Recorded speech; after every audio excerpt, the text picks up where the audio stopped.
My family's go bags are still packed. We left LA a few years ago, but I checked the shed this week, and the go bags I'd so meticulously put together a decade ago, 3,000 miles ago, are still packed. They made the move, of course, like so much other stuff that we don't need anymore. I mean, they're still packed because of life and other unfinished chores, but yesterday morning, the day before, I went out and checked, and I stared at them. All 5 of them now, one for each member of my little family. I stared at them after talking to so many friends who'd have to leave their houses this week, who did leave, some of whom lost their houses and beloved schools. I stared at them and remembered how at one point my wife and I were going to have to fit all the kids' stuff into our own 2 bags because they couldn't walk yet, much less carry their own pack. They were very small and there were a lot of them. I remembered how I set my dumb alerts to take out the bottles and formula every year, to sub out infant Motrin and sub in kids Motrin, to trade up to bigger diapers every year until we didn't need diapers anymore. And then I went to Target and I bought a few packs of special superhero underoos to stuff into the bags instead. So at least when we were fleeing from the inevitable fire, my kids could put on something that brought them, I don't know, a little joy, a little surprise tucked in there. My kids were so small then, and I just knew that when the fires came, and they would come, that so much would be out of our control and happening so fast that packing these bags was one thing I did have control over. So, underoos. And look, I did all this over a decade ago because even before I got into this work, it was clear that climate change was real and continuing unabated, that California had been burning on and often burned on purpose, for at least tens of thousands of years, and that the combination of the two made for a potentially hellish future. I did it because the traffic in LA is a nightmare on a regular day, and I wanted to be one step ahead when shit hit the fan. We had to-do lists, we had neighborhood meetings with firefighters about specific community roles when fires or earthquakes would inevitably hit, and the best escape routes and best laid plans and how to avoid power lines. Do not go near power lines. They'd say, this is part of our world. This is our part of the world. Here's how it works. And here's how it's different now. A climate unto itself, but inseparable from, and a major contributor to the rest. But the point is, here lies a whiplash of extremes that soak and then fuel and then burn. You need to be prepared. And we need to be prepared because these fires this week that are still burning are only the beginning. What do? We start somewhere. Start right in front of you and do what you can. We live in Virginia now, where it's less about fires and more about seasonal-ish hurricanes. Virginia, the same Commonwealth where tennis legend Arthur Ashe was born and raised and played, where he molded himself on blacks-only courts into the only black man to ever win singles titles at Wimbledon, the U.S. Open, and the Australian Open. The same Arthur Ashe who overcame so much, who, probably talking about tennis, encouraged someone else to start where you are, use what you have, do what you can. So maybe you lost your house or your school this week, or a loved one did, or you're thousands of miles away and you've never even been to LA, but it's all over your feed right now, and you want to help. You're here with us. You come to us because you want to know what you can do. The same way our readers and listeners around the world demand specific, measurable actions they can take to help flood victims and public school teachers, Palestinians and coffee farmers, nurses and midwives, small town mayors, wind technicians, pediatric cancer scientists, pregnant women, every day, 24/7. That's what we do. Because when you're surrounded, digitally or physically, by the world's wrongs or opportunities, and it feels like they and you are being consumed, and the fires are consuming not only homes and schools and forests, but also every single ounce of your attention span and emotion, it's pretty easy to feel overwhelmed, helpless, fucking furious, righteous, and then exhausted and defeated and all over again. And it's a journey, and I get it. We ride the same roller coaster every single goddamn day. So we come back to start where you are. Use what you have.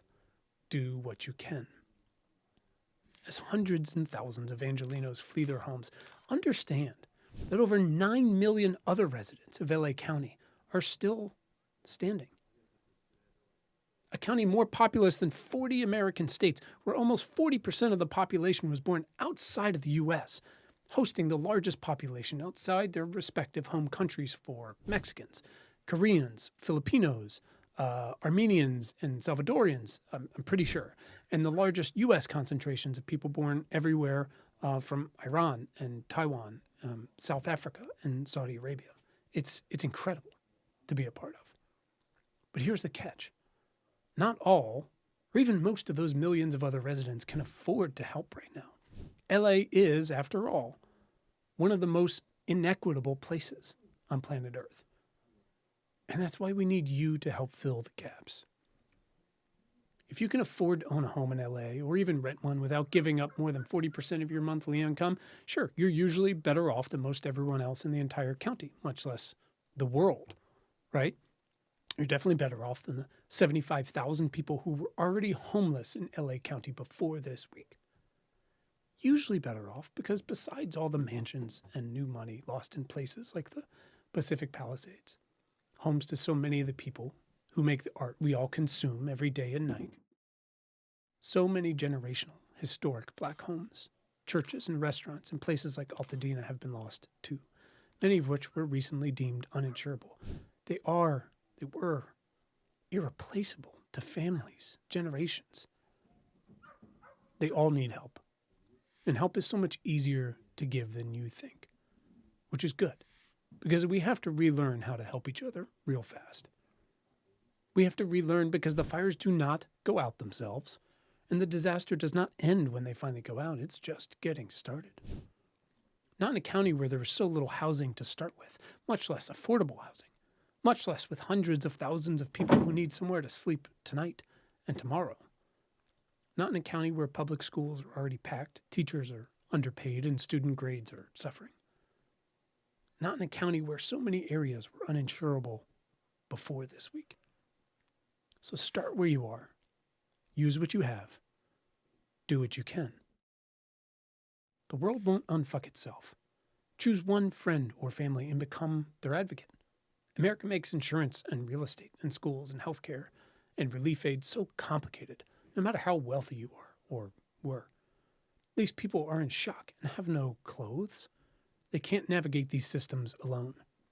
Step in, step up, run point. That's not your bag? Great. Donate some diapers, breast milk, formula, school supplies, or clothes. Donate or just loan out an air purifier to an elderly or sick friend or school. Make or buy some meals. Buy extra meals from restaurants who are supporting firefighters. Offer rides. Please donate to Watch Duty, who's doing the Lord's work. And of course, share reputable information, for fuck's sake. Help people from your home country or from somewhere entirely different, because acts of solidarity across lines of race, class, and geography are more than just simple, kind gestures. They're the foundation of resilient communities of any size, in any place. They're the backbone of mutual aid, of progressive activism, and of what I call compound action. And it's how we make sure everyone has bootstraps. It's how we show and tell the bad guys to go fuck themselves. Compound action right now, tonight, is made up of actions that may seem small to you now, but aggregated across communities, and over time, those same actions can and do drive systemic change. It's the only reason we've made it this far. It is the entire point of our What Can I Do app, of these essays that contextualize what's happening in our newsletter that keeps you up to date in the podcasts with people doing incredible work, and it's all my life's work. To seek out, to amplify, to fight. Now, sure, the decisions of a relative few have made these and other fires hotter and much more likely, and truly, again, fuck those people, and don't worry, we're still going to hold them all accountable, And sure, we're all stressed because Trump's back in a week, but just stop. Listen to me. Look at me. We need to feed people tonight. We need to get people out of this toxic, horrendous air tonight. A rising tide lifts all boats means the exact opposite of what it used to mean. Sorry, I don't make the rules. Our fates are intertwined as much as the systems that contributed to all of this, even if our collective fate is open to revision every time you just fucking do something. Now, we exist to help you answer the most important question. What can I do for you to do better? So bake some pupusas today, some lavash, lasagna, or some falafel. Take it to the firefighters. Join a union while you're on your way out. Donate to malaria bed nets. Change where you bank. Go to bed. Wake up. Do it again until the fires are out. Rinse and repeat. Start where you are. Use what you have. Do what you can. Let's feed people tonight. And then build literally 1 million new electrified, high-density, affordable homes over the ashes of LA County over the next decade. Have a good night. Thanks for giving a shit.